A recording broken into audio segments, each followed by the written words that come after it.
Arte cristã pode ser definida pelo agente, pela temática ou pelo propósito utilitário, ou essas definições são insuficientes?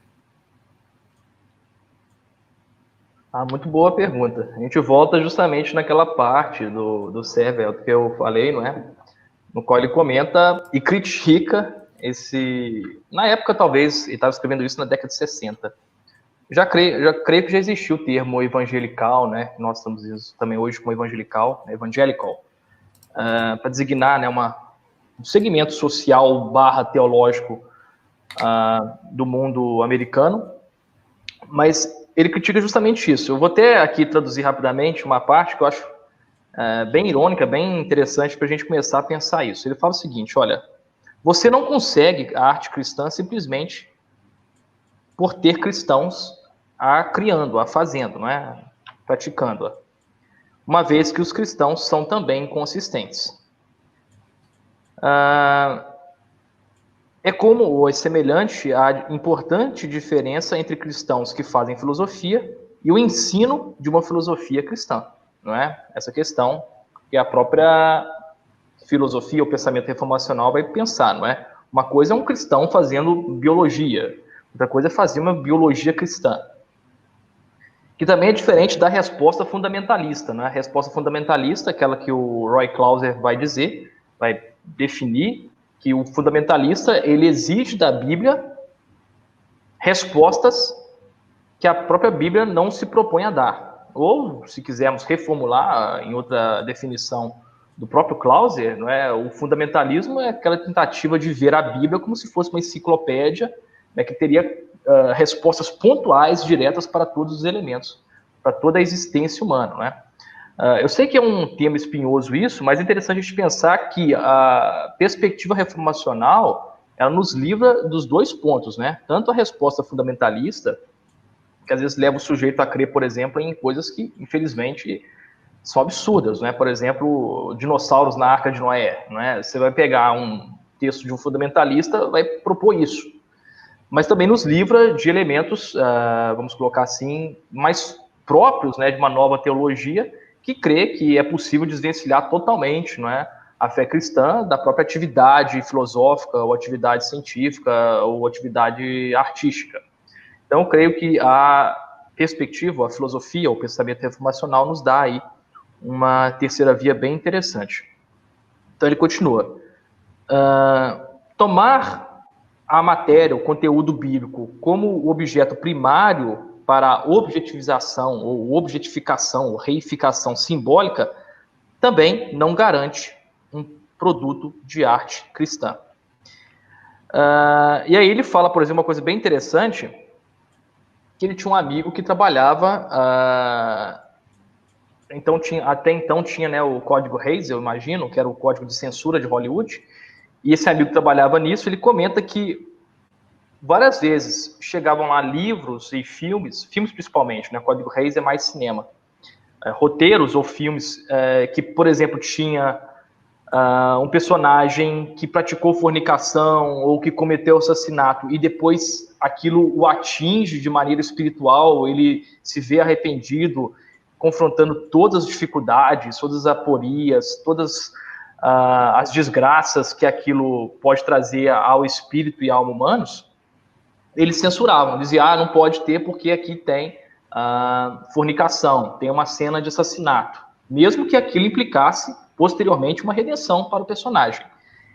Mas, não é, quando tinha uma produção como Sansão e Dalila, né, no qual Sansão aparece sem camisa, né, na época era uma coisa bem ousada, Dalila também aparece em roupas, à época, né, bem sensuais, eles passavam, porque se tratava de uma matéria, de um tema bíblico.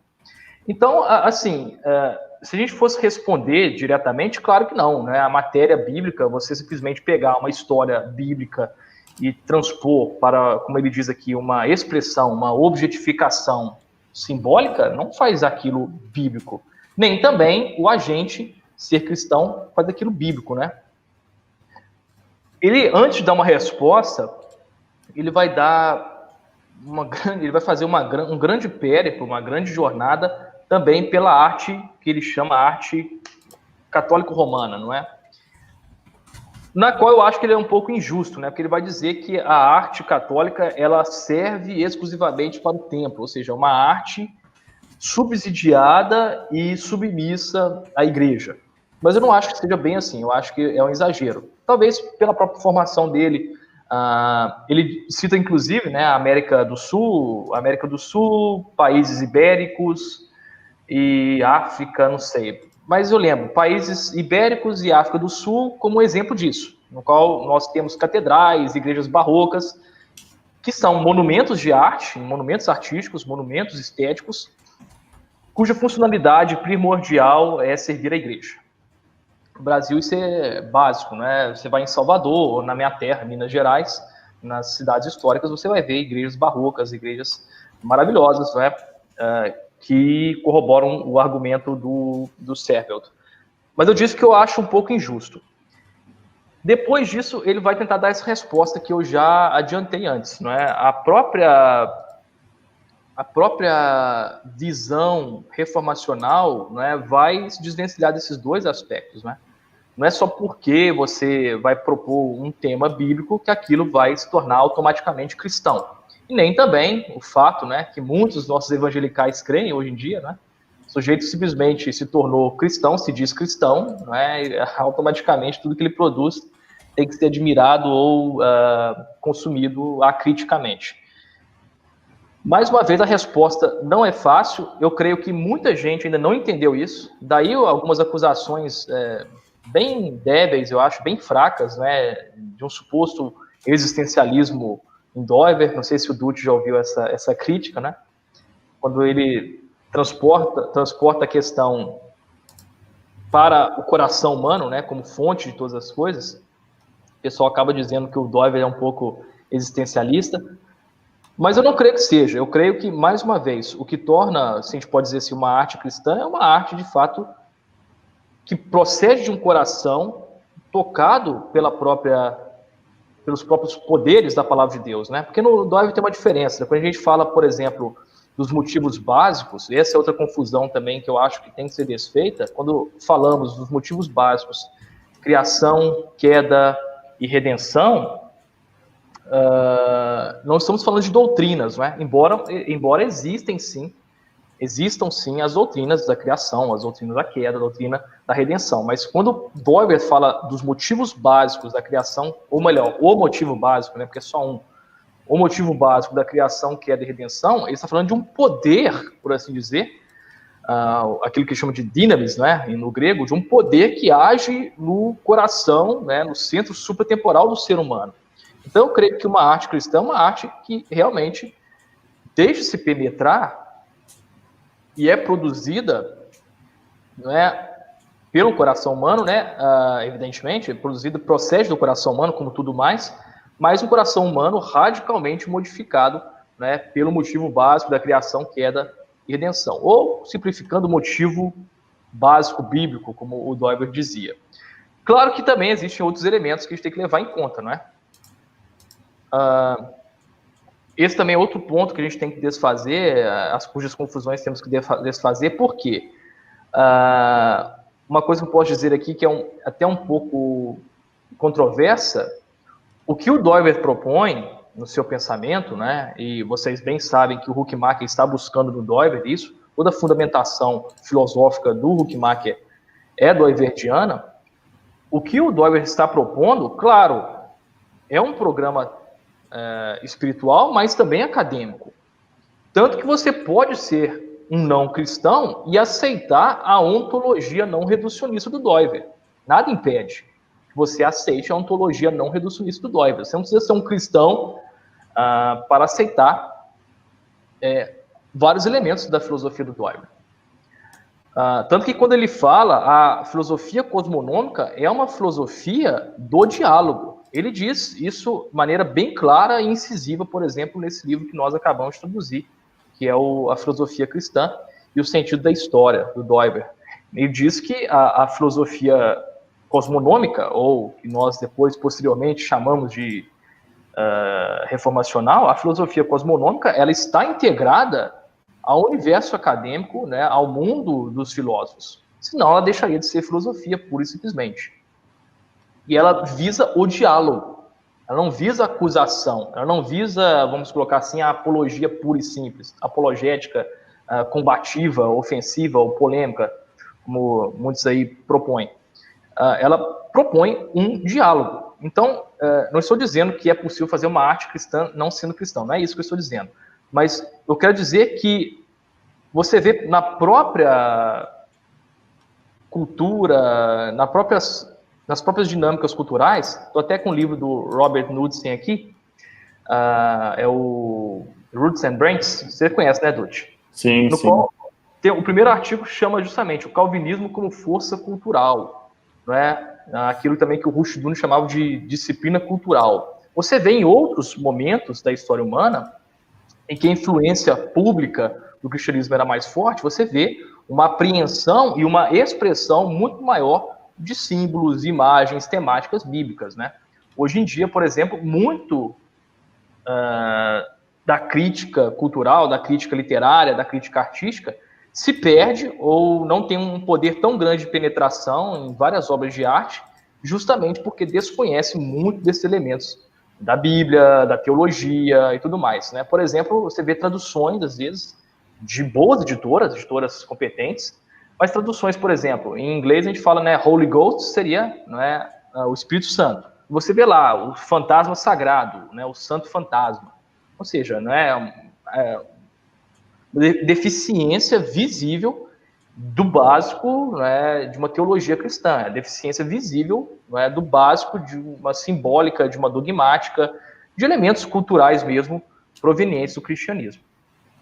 Então, eu acho que a resposta não é tão simples assim, não é? Mas eu tentei dar todo esse panorama para a gente entender que não é somente o agente, porque o próprio Servold fala que nós cristãos muitas das vezes nos vemos